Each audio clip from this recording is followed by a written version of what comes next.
Hello! Hi! ఎలా ఉన్నారు friends? అందరూ బాగున్నారా? చూడండి ఈరోజు స్పెషల్ కాకరకాయ చింతపండు పులుసు. కాకరకాయ చాలా మంది తినరు, చేదుంటదని. నేను చేసిన టైప్‌లో కాకరకాయ పులుసు పెడితే మాత్రం సూపర్‌గా ఉంటది. చేదనేదే ఉండదు. ఏందంటే ముందు కాకరకాయలంతా తోలు పక్కన తీసేసి ఉప్పు నీళ్ళల్లో కొంచెం నానబెట్టుకోవాలి. నానబెట్టిన తర్వాత తీసేసి కడుక్కొని కడాయిలో నూనెలో ఆ టైప్‌లో కాకరకాయలు గోల్డెన్ బ్రౌన్ కలర్‌లో వేయించుకోవాలి.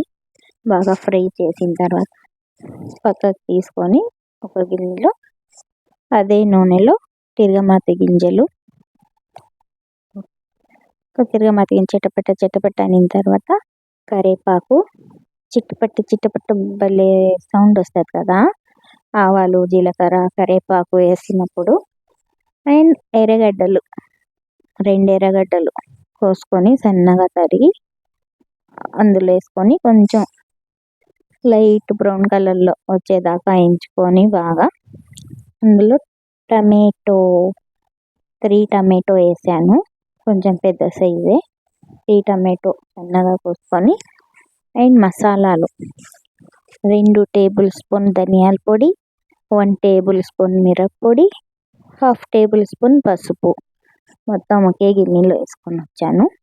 ఫ్రై అయ్యాక అవి వేసేసి అందులో బాగా మిక్స్ చేసుకొని కొంచెం వేగిన తర్వాత ఒక నిమ్మపండంత చింతపండు తీసుకొని పక్కన నానబెట్టి పెట్టుకొని ఉన్నాను. ఇప్పుడు ఇది కొంచెం ఇదయ్యాక అందులో కాకరకాయలు వేసేసి కలుపుకొని బాగా ఒక 5 నిమిషాలు మూత పెట్టి ఇంకా చింతపండు పులుసు పిసుకుండే వరకు పక్కన పెట్టుకోవాలి. మూతేసి పెట్టేయాలి. అండ్ చింతపండు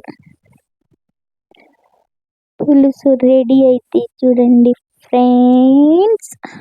నేను ఎంత వేస్తానో అదే దాంట్లో వేస్తే చింతపండు సరిపోద్ది. ఇంకెక్కువద్దు తక్కువద్దు. మసాలాలు కానీ కరెక్ట్గా ఉన్నాయి. అంతే ఫ్రెండ్స్. చూడండి చింతపండు పులుసు వేసుకొని ఇంకా 20 నిమిషాలు జస్ట్ 20 మినిట్స్ మూత పెట్టేది.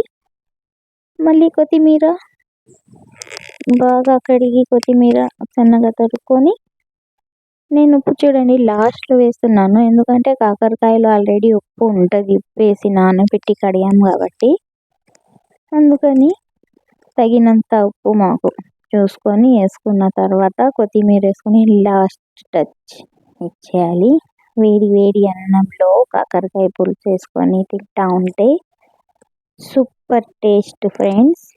తినని వాళ్ళు కానీ తింటారు ఆ టైప్లో చేసుకుంటే. ఒకసారి ట్రై చేయండి మీరు కానీ. మీకు నచ్చితే లైక్ అండ్ షేర్, సబ్స్క్రైబ్ చేసుకోండి మై యూట్యూబ్ ఛానల్ ఫ్రెండ్స్.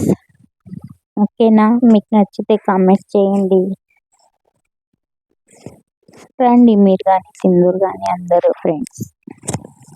కాకరకాయ పులుసు సూపర్గా ఉంటుంది. ప్రతిదానికి కాకరకాయ ఔషధంలాగా పనిచేస్తుంది. షుగర్ ఉండేవాళ్ళు, థైరాయిడ్ ఉండే వాళ్ళకి, బీపీ షుగర్లు ఉంటాయి కదా, వాళ్ళకి కాకరకాయ మస్తుగా పనిచేస్తుంది.